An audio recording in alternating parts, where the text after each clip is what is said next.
Nakapunta ka na ba sa Camiguin Island? Kung wala pa, tara, tingnan mo ang video at ipapasyal kita. Ang Camiguin ay island ng Mindanao, naghuhugis pearl ang anyo nito. Kaya mo itong ikutin sa loob lamang ng isang oras, kasi nasa 63 kilometro lang ang total distance sa daan ng island na ito. Kung nasa Cagayan de Oro ka na, maaari kang sumakay ng bus para makapunta sa lungsod ng Balinguan. Sasakay ka ng barge papuntang Benoni Port or Balbagon Port. Regular fare ay nasa 400 pesos per head. Kung may SUV ka na sasakyan, nasa 3,250 ang fare nito. Approximately 40 minutes kung Balinguan to Benoni Port. So this is the first day morning, nag-breakfast muna kami sa Tungatok Cliff Resort.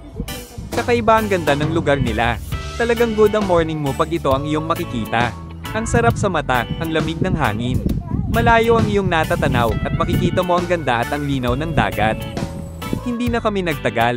Nagpahangin lang saglit pagkatapos ng breakfast.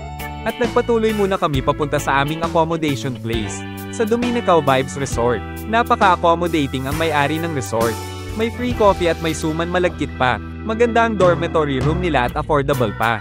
Pagkatapos naming mahatid ang aming mga gamit, ay pumunta na kaagad kami sa aming second destination, sa Santo Niño Cold Spring. Kakaiba ang lamig at linis ng tubig dito. Sakto ang lalim, hanggang liig. Kitang-kita ang mga pebbles sa ilalim, sa crystal clear na tubig. Hindi kinaya ang ginaw, kaya bumalik na kami sa Dominicao Vibes Resort. Hindi rin kumpleto ang araw kapag walang kantahan, inuman, at sayawan.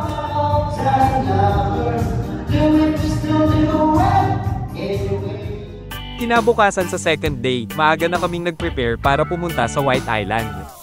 Wala kasing kahoy na pwede mapagsilungan sa isla na ito. Kaya kailangan talaga, bago sumikat ang araw ay nasa isla na kami. Nasa 1.5 kilometro lang ang layo from Paras Beach Resort to White Island, kaya madali lang kami nakarating, gamit ang bangka. At ito na nga, makikita na natin ang ganda ng isla. Maputi nga ang sand, at ang linaw ng dagat. Pero before kami naligo ay pinatayo muna namin ang dala naming tent. Kailangan talaga mag-tent sa sobrang init, at para makapag-stay ng at least 2 hours. Pagkatapos namin mag-enjoy sa White Island, ay pumunta na kami sa second destination of the second day, sa Ardent Hot Spring. May kasama kasi kaming foreigner, asawa ng kapatid ko, at gustong-gusto niya ang hot spring. Kakaiba din ang init ng tubig dito, insakto lang talaga na pwede kang matulog sa sobrang sarap sa pakiramdam. Ang sarap araw-arawin kung malapit lang sana.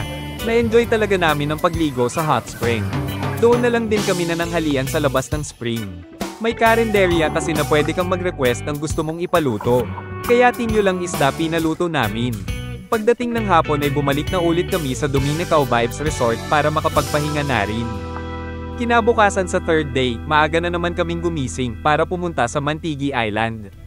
Excited ang lahat na makita ang isla. First time kasi namin na makapunta doon. Bangka din sasakyan para makarating sa Mantigi Island. At ito na nga, nakarating na kami sa Mantigi Island. Marami palang punong kahoy sa isla na ito. May mga table at cottages na pwede rentahan sa ilalim ng mga kahoy. Sinulit agad namin ang pagkakataon at nag-snorkel lang kami. Marami kang makikita na malalaking isda, giant turtle, malalaking kabibe o clam sa ilalim ng dagat. Hindi nakuha sa camera namin, nakalimutan kasi ang dive case. Ang ganda talaga ng buhangin dito, ang puti. Kung pwede lang sana mag-overnight dito. Mag-overnight sana kami, kaso bawal daw. Hindi rin namin alam ang dahilan.